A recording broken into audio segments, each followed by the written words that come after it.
Bonjour, je m'appelle Lévana Garçon et je suis doctorante contractuelle à l'Université Paris-Nanterre. J'entame ma première année de thèse sous la direction d'Emmanuel Sinardet à l'Université de Nanterre et de Clément Thibault à l'École des hautes études en sciences sociales. Avant cela, j'ai obtenu une licence LLCE, donc ça correspond à lettres, langues et civilisations étrangères, option trilingue, donc en anglais, espagnol et portugais, à l'Université d'Aix-Marseille. Puis, j'ai réalisé un master recherche en histoire à l'Institut des hautes études d'Amérique latine, à la Sorbonne Nouvelle. Et enfin, j'ai préparé et présenté les concours de l'agrégation externe d'espagnol que j'ai obtenu juste après.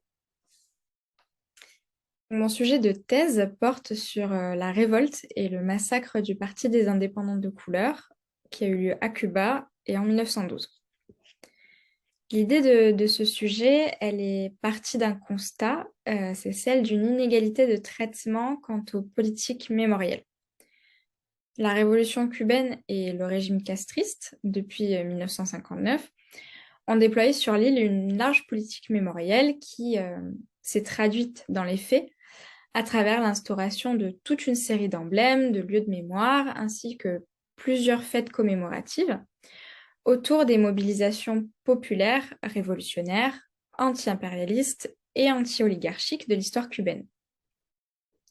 Et donc la capitale, la Havane, à ce titre, regorge de statues, de noms de rues, de plaques, de places, d'affiches qui portent le nom des grands personnages de l'histoire. Et la Havane s'est un peu construit depuis cette date comme un musée à ciel ouvert, des projets castristes, mais aussi des étapes historiques d'une lutte contre les formes de domination qui ont été dénoncées par la Révolution, et notamment le racisme. Pourtant, la révolte du Parti des indépendants de couleur et le massacre contre ses membres qui s'en est suivi de mai à juillet 1912 dans la région orientale de l'île ne font pas l'objet du même traitement mémoriel. C'est un massacre qui a été mené par l'armée cubaine de la Première République en étroite collaboration avec des milices de civils blancs métis et cette répression a causé la mort d'environ 6000 Cubains et Cubaines noirs. Avec ce sujet, je reprends mes anciens travaux de mémoire que j'avais réalisés en Master 1 et en Master 2 à l'IHEL et que j'approfondis et que j'aborde sous un angle nouveau qui est celui de la mémoire. Donc, mon sujet de thèse traite donc d'un événement, la révolte et le massacre, et plus précisément des différentes représentations que celui-ci cristallise, traite également de l'écriture de l'histoire et de l'émergence des mémoires de 1912 jusqu'à aujourd'hui, 2022. Pourquoi 2022? Parce que cette année, ce sont les 110 ans du massacre et que cela a donné lieu à plusieurs productions artistiques et surtout à la création d'une cátedra honorífica dédiée au Parti des indépendants de couleur au Centre d'études Antonio Maceo Grajales de Santiago de Cuba. Et par ailleurs, cet anniversaire s'inscrit dans la continuité des premières commémorations qui ont lieu depuis 2008, qui correspond à l'anniversaire de la date de la fondation du Parti des indépendants de couleur. Et, et après aussi une longue période de silence, en particulier depuis août 1912 jusqu'à la publication de l'ouvrage de Serafín Portuondo Linares en 1950, qui était lui-même fils d'une victime de la répression de mai à juillet 1912.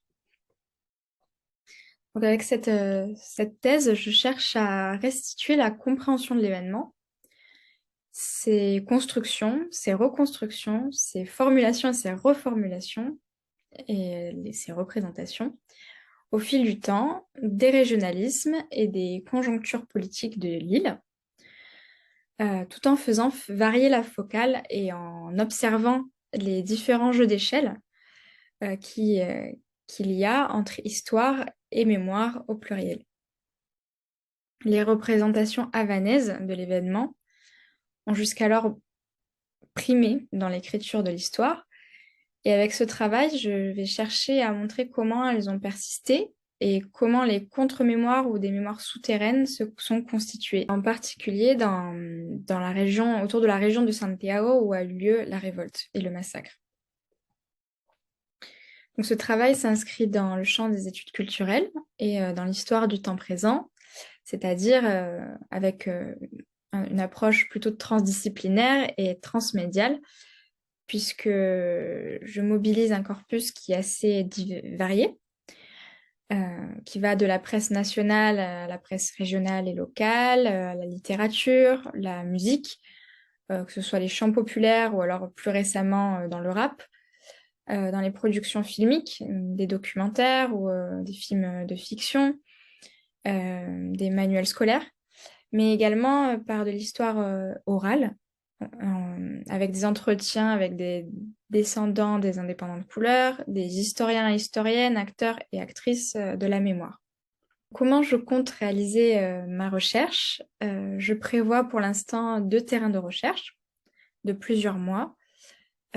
Tout d'abord à Santiago de Cuba et sa région, puisque c'est la région où ont eu lieu la révolte et le massacre, et un autre à La Havane, afin de pouvoir me rendre aux archives et de pouvoir réaliser mes entretiens.